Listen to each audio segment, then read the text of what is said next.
Yes, today we're talking about gaining access to the ultimate buyer. And for most of us, it's an executive that we want to talk to or a manager in our prospect organizations. We're going to talk about a number of different strategies. Look forward to hearing some of your best practices as well and share with you a couple of techniques, tactics, and templates that have worked for us. Now we're going to do all this in about 40 to 45 minutes. And as you can imagine, this is a topic that, as Julie said, books are written on. We work with clients over 2 days, oftentimes, and thinking about how they can improve their ability to gain access, build relationship, maintain access with some of those senior executives. So we're going to touch on some of these topics, and I'll let you know how you can get in touch with us if you would like more insight or more help from us.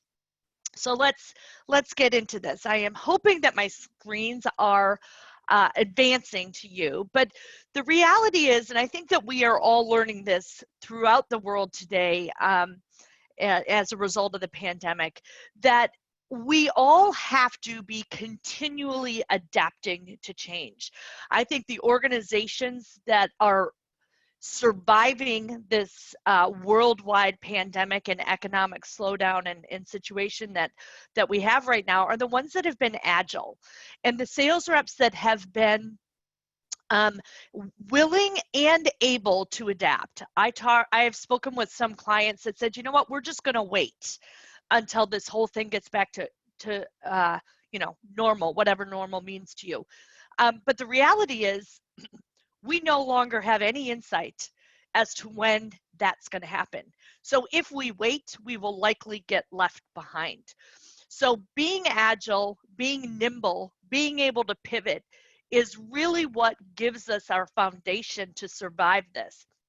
And we're going to talk about some different ways that you can be agile in your ability to gain access to the target executives and the target prospects that you're trying to get in touch with.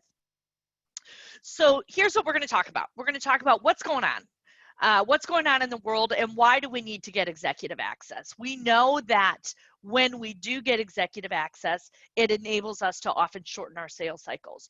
We're going to talk about where we find them, and then some very specific techniques and tactics that are proven successful in gaining access. It's never a one-size-fits-all. You want to have a number of these tactics in your toolbox so that you can situationally determine which one might be the key to your success in that situation. So one of the fundamental principles of value selling is you can't sell to someone who can't buy. And while that always gets a chuckle in our classroom or in our virtual classroom, when we bring that up to the learners and the participants that we're working with, the reality is almost a third of all sales cycles or sales opportunities in pipelines stall out because we're selling to someone that can't buy.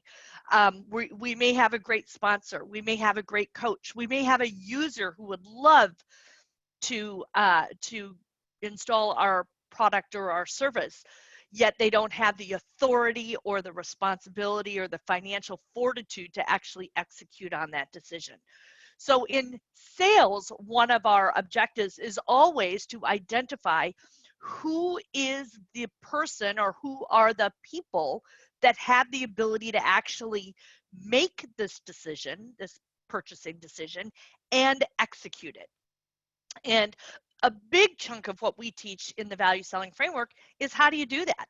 How do you deliberately uncover that in a way that doesn't offend the person that you are talking to, but broadens your base of communication within that organization to get to those right people. In today's world, I think it's even more complex. I think we often have multiple sales cycles within a single opportunity management. So for example, I have one person who has the power to select me as the best in class alternative for for whatever I'm selling. So I'm selling a sales methodology. So I've got one sale with the person who's going to make that sales methodology decision for their organization. And then I have the next sales cycle, which is often at the CFO or the COO level, where I'm partnering with my influencer or my sponsor or my coach to actually fight for the capital, get the funding to move forward. And I think coming out of this pandemic, we're going to see more and more of that as companies reprioritize everything in the context of the pandemic and the new economic reality facing all of us. So we need to be the best in breed, differentiate ourselves, get selected in the category that we sell, and then we need to partner with those people to go get the money to actually fund that. And we've seen that in our business. We get selected as the best in breed, and then guess what? Now we have to go fight for the capital, partnering with our influencer to get that funded. And they're deciding, you know, do we invest in a methodology or do we invest in you know, a new building in Ecuador? It's completely non-competing projects, but competing capital in terms of where they're going to get the most bang for their buck, which means competing on value is more important than ever in this type of an environment. So let's think about what is going on. So, you know, I talked about what's the foundation that we talked about. I just talked about one thing. We often have multiple sales cycles. We got to be selected, then we've got to fight for the capital. What that means is, on average, and we've been seeing this trend for years now, decision making has risen in the organization. Empowerment to spend money has been limited and is no longer pushed down in most organizations, which means we've got to learn how to talk to those people in those other positions. For most of our clients, we are selling something that is much a business decision for those organizations as it is a purchasing decision, which means that we need to understand how executives make decisions, how they measure business, which is the language of business is profit and loss and cash and in compliance and some of those things that drive what gets purchased. We also know that in today's world, there's lots of people that can block us from gaining access to those people. We call them gatekeepers, but we often want to think of them as the bridge builders, because if we partner with them, we can get with them to the other side and through that gate, if you will, to those executives. And those gatekeepers take many flavors. It could be an administrative assistant or an executive assistant or somebody in operations. Like I have an operations director here who fields a lot of the cold calls that come into our organization. It could be a manager. It could be a manager who's been delegated to do some research and now wants to kind of hold that information and be perceived as an expert in their organization. So it could be a middle manager or a manager in that role. And what we also know to be true is technology is a gatekeeper, right? We've got voicemail, we've got caller ID, we've got people working at home right now. So maybe their direct dial phone number isn't forwarded and it's just going to automatically go to voicemail as everybody's still in a work at home mode. So we've got technology gatekeepers. Some of them we understand, some of them we don't know. I mean, you know, the biggest illusion sometimes with email is that it didn't get caught in a spam filter somewhere. So we know we've got those technology gatekeepers. And we also know that buyers and what they expect from sales professionals has changed. The buyer has more power because they have more information at their fingertips, and they are barraged by vendors. All day long, they are getting cold called by different people. So for many of them, the answer is, I don't have time to talk to any of them. I already have enough meetings in my life. I don't need to talk to any of them, which means that we have to be more sophisticated in our messaging to separate us from the barrage of emails that you get. And I don't know about you, but I track some of the emails that I get. Obviously, that creates opportunity for my business. So there's a lot of reasons for me to understand that. But the amount of bad emails that I get or phone calls that I get that are just they stand out because they are so ineffective is amazing. And I don't want any of you to fall into some of those traps. So because of all that, we have to up our game. So just like Darwin says, we've got to continue to adapt. We have to continue to up our game. What worked last year may not work this year. We need to understand that and continually up our game. So we all know why we want to sell high. If we can get an executive decision maker early in the sales cycle, often that helps us reduce competition. I know when I can get to an executive when they're in the strategy, kind of thinking about what they want to do, and I can start to add value at that phase, it is less likely to be a highly competitive deal. And if I come in at the end of that process, it is almost always a competitive deal. If I can sell to the executive early on, I can often have a bigger deal because I can create need for a more integrated solution. So there's a lot of reasons we want to sell high. And these people that we're trying to get to are very, very busy and have a lot on their plate. And so we need to make sure that we're positioning ourselves appropriately at that executive level. So stage one of this is we need to understand who we are targeting. And so if you haven't in a while, it's a good opportunity right now to go and really identify your ideal prospect and get specific. Who are they? What are their roles? What industry are they in? What do they care about? And really get very crystal clear on who you are targeting. So I, for example, my ideal prospect is a sales leader in a B2B firm with a direct sales force. That sales force has to be a certain size. They have to be selling a certain type of product or service to be a good fit for my organization. They may be new in their role, or there may be some change going on in their organization, but I start to identify that ideal prospect for me with as much specificity as I can, because that can really help me identify who I'm looking for. We also talk about thinking about what is on the mind of those individuals. What are the business issues that those organizations are facing, for those individuals are facing? In sales, the business issue is typically pretty clean cut. They are responsible for delivering the revenue number for their organization. And they are responsible also oftentimes for forecasting that revenue and being able to predict and demonstrate their command of the pipeline and when all of this will happen. And those two things often are problematic for a sales leader.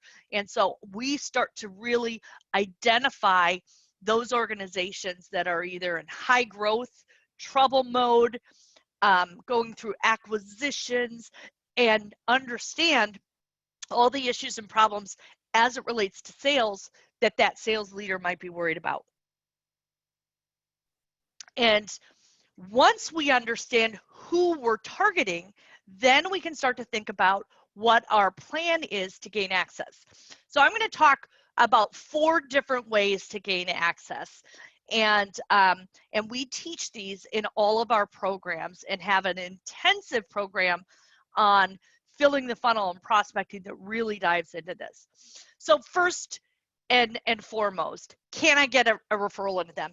Anytime I can get introduced to power by somebody that person respects and knows, it's going to be an easier introduction to get that. So who do I know that knows them? Obviously, LinkedIn is a great way to find out who in my connections might be connected to them.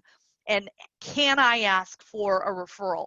Can I ask for an introduction? An introduction is better than a name, but if I also can just, if I find out that, you know, a former colleague of mine has just gone to work for a company, I can certainly call him and say, hey, who's running sales at your organization? I can certainly get names, but an introduction is even better. Who do my customers know that maybe they can introduce me to? Where can I be networking to find these people or find people that know these people? Can I mine my customer database and my past customer database? Can I look at who's moving where? Can I look into that second and third level contacts to see if there's anything that I can find? Social networking, LinkedIn, for some of you, even Facebook, business for Facebook might be ways for you to identify and get referred to some of the target executives that you are trying to reach. But if we can get a referral, that can take what would be normally a cold call and turn it into more of a warm call. If I can get an introduction, it's even better. And I know in my world, if somebody that I know and respect sends me an email introducing me to somebody and says, Julie, I really think you could benefit from meeting them, I can't think of a time when I have not taken that initial call just out of respect to the person who's asked me to do it. So that introduction.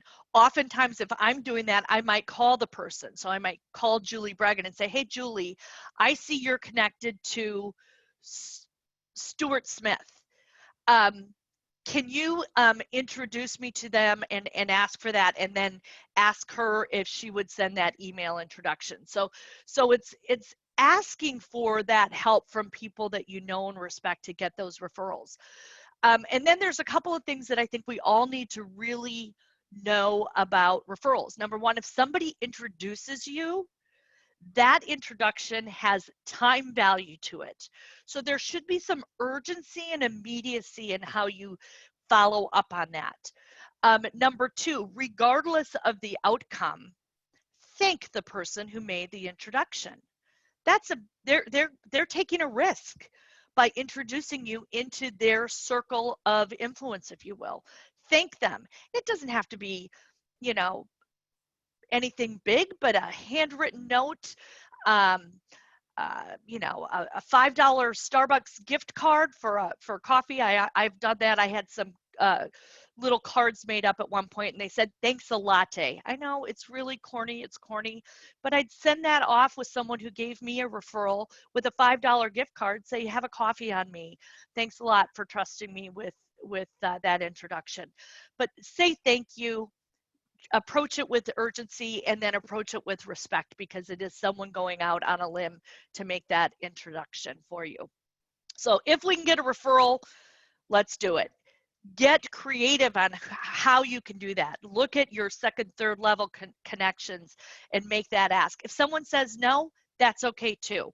Be gracious. We all know that we've got more contacts in LinkedIn today than people that we actually know. Some of them we don't even know why we're connected to them.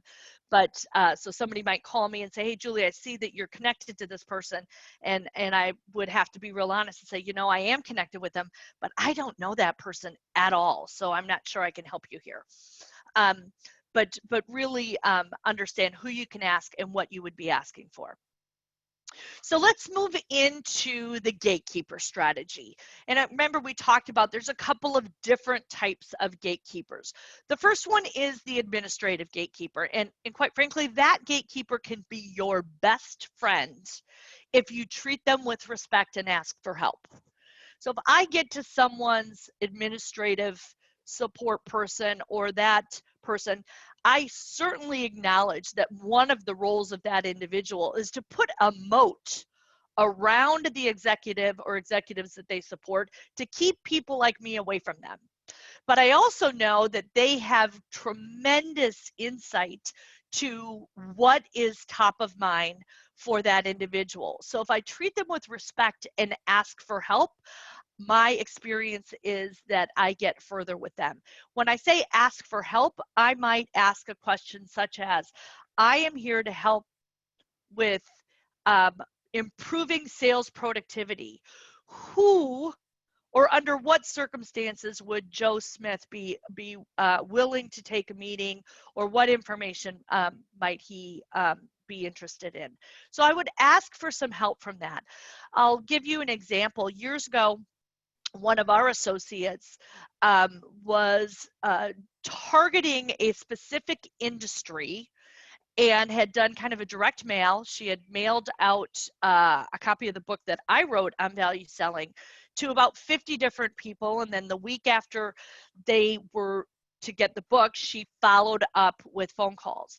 And she called into this company and asked to speak to the executive that she had mailed the book to, and got the gatekeeper, got the administrative gatekeeper on the phone. And that gatekeeper actually said to her, you know, why are you calling? How may I help you? Make sure you're getting to the right person. And so she told her exactly why she was calling. I did a mailing. The guy's name was Alan. This is what it's all about, and this is what I'd like to talk to him about at his convenience. And she said, just a second. And she actually put my associate on hold. And she was on hold for, I don't know, 30, 45 seconds, and then came back onto the phone and said, just a moment, I'm going to transfer you to Ken. And great, I don't know who Ken is, but Ken's going to talk to me. She transferred into Ken, and it turns out Ken was the right-hand man to Alan, who was the owner of the company, and Ken was responsible for planning their upcoming sales meeting. The administrative assistant had been in a staff meeting with the entire executive team that morning and heard them talking about the fact that they were planning an upcoming meeting, wanted a third-party outside vendor to come in and help them with that. And we happened to call on that day at that time, knew it was top of mind, and lo and behold, got through that gatekeeper, not by tricking her, but by being very transparent with the reason for the call. So that can be really powerful. They know a lot of information, and they know what's top of mind for those executives. So we really want to turn them into a bridge, not a gate. Personally, I always try to avoid voicemail with an administrative person. I will wait and try to get to a person if I'm getting an administrator's email. Try to, you know, pound out of voicemail and try to get to somebody who might be able to help me. But always ask for help. So let's talk about the middle manager gatekeeper. And these people are a little different.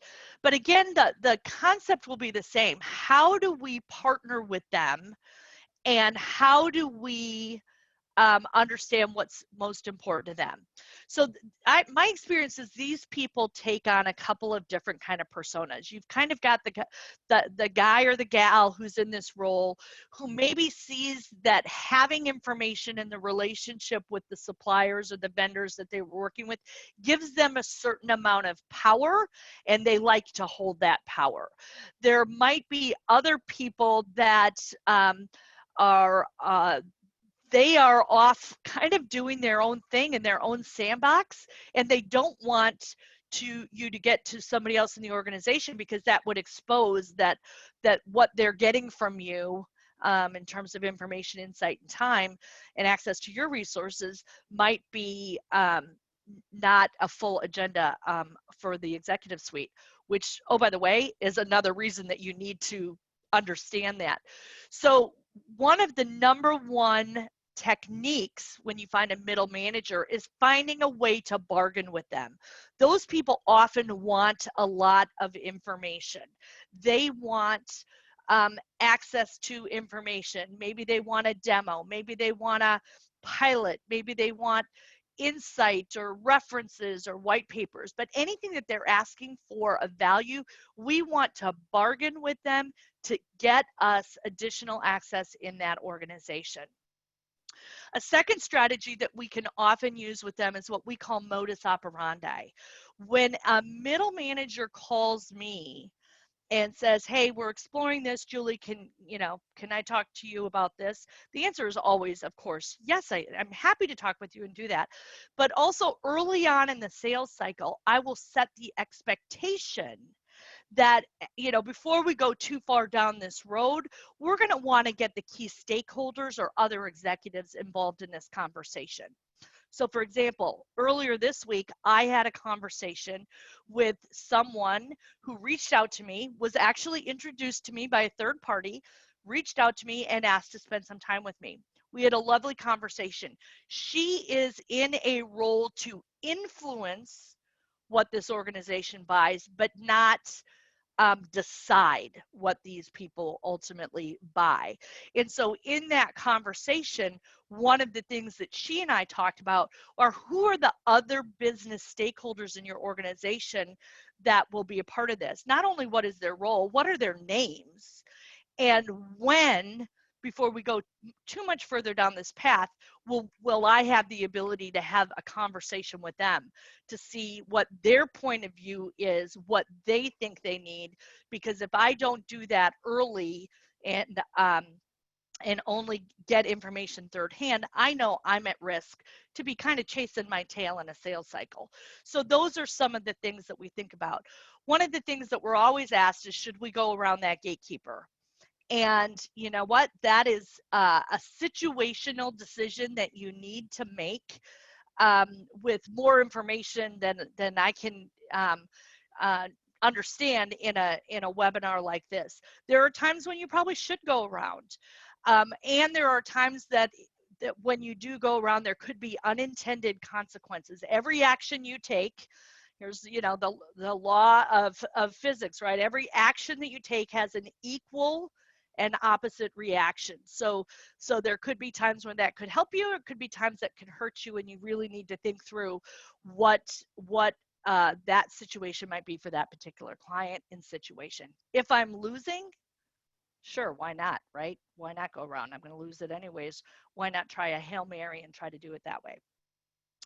And then the last one is technology. How do we get through the filters of that? And one of the things that we talk about with our clients is having orchestrated communication to the target people that you are trying to gain access to. And I think we've got some recorded webinars on just this topic from the March timeframe that you could find on our webinar.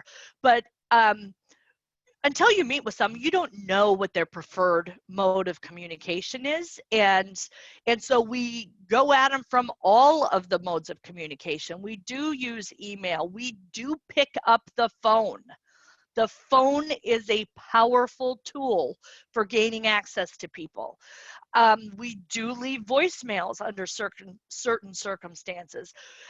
Sending the old snail mail letter today is really interesting. It's a little bit of a challenge with the work at home environment, but when I get something in the mail now, it's almost rare that it's something that does differentiate itself from the, I get 500 emails a day, but I might only get 2 pieces of mail. One of them's a bill, so I don't really care about that one, but so a letter could differentiate you. LinkedIn and social networkings, in-mails and connections like that. But we want to use a myriad of techniques so that we can avoid the fact that one technology barrier could be in place. So, Julie, let me take a quick pause before I go into the next strategies. Do we have any questions or comments that we can address at this point? You know what? You're doing a great job. And you know what? Because of that reason, I think that's why no one's put anything in the Q&A. All right. Well, don't be shy. Either that, yeah, don't be shy. If there's any questions you have, please go ahead and throw them in. So I'll keep going on. Yeah, so I do want to let everyone know we're going to do this again at the end with Julie. So go ahead and put your questions in and we'll double check at the end and answer them all. Perfect. Thanks. Awesome. So we talked a little bit about bargaining. And bargaining is something that we do throughout the sales cycle. Let's face it, there are lots of things that people want from us during our time in managing a sales opportunity or creating a sales opportunity. And if we don't have the executive that we believe is critical, maybe we've even validated is critical for us to win that deal, we want to trade what they want from us to what we want from them, which is executive access. So if somebody wants a demo, yes, we can do that. When is Julie available to join us for that demo? Because I think it would be important to have her in there. If they want a reference check, can we get that executive involved in also talking to at a peer level? So that can be a key way to bargain for things that they want. Embedded in that bargaining for access is also what some of our clients call top to top.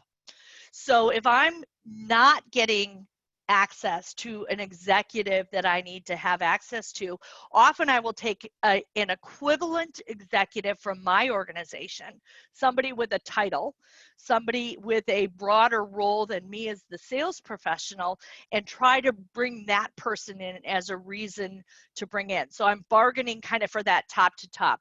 And many of you I'm sure have done this in the past. Certainly if you were a field rep and you were visiting clients, we'd always be able to say, hey, our CEO's traveling with me this day, or our CEO is going to be in the area on this day. We'd love to meet with, John Smith, or Julie Bregan, or how can we leverage that? But in today's virtual world, executives are also available to join us in meetings. And so we need to think through how we can use that top to top to bargain for access as well. But that can be a very powerful, powerful way to gain access to an executive. And then the last component is really our proactive outreach. And we call this an AIM campaign, but it's really about thinking through from a written communication perspective, and even a verbal communication, if I'm leaving a voicemail for somebody, what might motivate them, pique their curiosity, entice them to accept that meeting from me. We said that many of these people are barraged by emails all day. Well, I will tell you that most of those emails are all about the person reaching out to them and what they represent.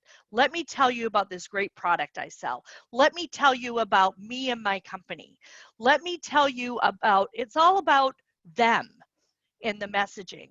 The most effective messages are the ones that actually start to resonate with the executive that you're reaching, because it plays on what they care about. I worked for a sales leader years ago who said, I expect anybody who wants time on my calendar and time in my office to get my attention to show me that they know me. And so we talk about these AIM campaigns, and AIM is just the acronym for anxiety, influence, and motivation, of thinking through what can I include in a communication that is about them and demonstrates that I know them, and therefore ask for their time and a potential value that I might bring. And so these are some ideas of things that you might include in that messaging and that orchestrated communication. So the messages that we're doing in our outreach have to be about the prospect. And again, we spend 2 days on this. How do you know what might be important to them? How do you know what problems they might have? How do you know what potential value you could bring to them? You have to do a little research, and you have to know your customer. And we spent a lot of time talking about that so we can craft some of these messages. But the AIM message itself starts by adding value and actually getting in the door to have a conversation, learn about their business, and even see if there's a meeting. One of the mistakes that we see so many sales reps make is they get that initial call and they just start pitching. And they fear that if they don't get enough of their product stuff out, that the person will not take the second meeting or the third meeting or the fourth meeting. But the reality is, if you're going to add value, you need to engage, not pitch. You need to gain their interest. You need to ask questions, and you don't want to be purely focused on your product or service. That's a turnoff. When somebody calls me and they just start going on and on and on and on about them and don't even care what I do, sometimes they don't even know what I do. I have no interest in spending any more time with that individual. I find it rude, and I'm sure many of you find the same thing. If somebody's just talking and not listening and not engaging, it's annoying. It's rude. It's just no fun to have that type of meeting. So once we are getting in, we want to really be prepared to engage, to get information, and most importantly, to have a business conversation, not a product conversation. So here's an example of an AIM letter. This actually was the exact letter that was used by one of my colleagues a number of years ago. But it's a great example of what she used to get an appointment. So first of all, in the first paragraph, she was very clear, this was an email, that I'm sending this to you, John, and Alan, Matt, and Lindsay. Where Alan, Matt, and Lindsay were peers to John. John ran sales, Alan ran, I think, product engineering, Matt ran marketing, and Lindsay ran maybe sales in another region or something. But it was very clear, I'm going to all of you. Why? Because sometimes there's healthy competition between peers and organizations, and getting to know that everybody was on the same page was important. She talked about some of the things that we do and name dropped some of the clients that we've already worked with, and that was a nice little influence, influence to establish some credibility. Asked for a meeting and then quickly went into just a very short description of why to meet and some of the problems that we solve. Now in our business, we're not only selling our methodology, we're selling ourselves as a change agent. So she included a little bit about herself, but not much. This exact email received a response back from 3 of the 4 individuals, resulted in a meeting, and ultimately resulted in a one opportunity. So, but she had to do her research. She had to know who those people are. She had to know what roles they were in, and she had to know what potential value she could bring to them. And so that worked. So this is a little template to think about. And it allowed her to establish some credibility. So we all establish credibility in different ways, but your company and who they work with and what goes are certainly different ways you could name drop and establish some credibility with them. Most people want to know, can you help me specifically? So anything you can talk about with specificity when you're doing this outreach on how you can help them, what problems you can solve for them. So he said, if we want them to think that our solution is the best, shouldn't we first understand the problems that they might have and how we can support them? So all of that helps to demonstrate our credibility in our outreach from that. And when we talk about orchestrated AIM letters, we literally work with clients to create a series of messages that will go out over time and through multiple channels to kind of prime their memory so that when something is top of mind to them, they think of us. And in today's world, those are all very important components. So orchestrated communication, really thinking about your sphere of engagement. What are all of those communications? And then how can you add value for them? And again, if you're interested in more about that, I would look at the March webinar that we recorded on that topic. So let me kind of wrap it up. I said I'd go for about 40 to 45 minutes, and I'm looking here, I'm at about 43 minutes right now. So we're right on target, and happy to answer any questions that you might have. Successful sales reps have to be business savvy. Business acumen is a skill and knowledge base that we need to have. If you want to be successful at selling to an executive, you have to present as an executive and have a peer-to-peer conversation. We talked about a number of different tactics. Number one, if we can leverage introductions, go for it. That is a great way. Mind those your resources, mine your network, and really understand where those introductions might come from. Be thankful, be respectful, and treat those introductions with immediacy and urgency, because there's value there. Have a gatekeeper strategy. They're there. We can't completely avoid them, but have a plan to turn that gatekeeper into a bridge builder for you. And how can you partner with them? How can you add value to that individual?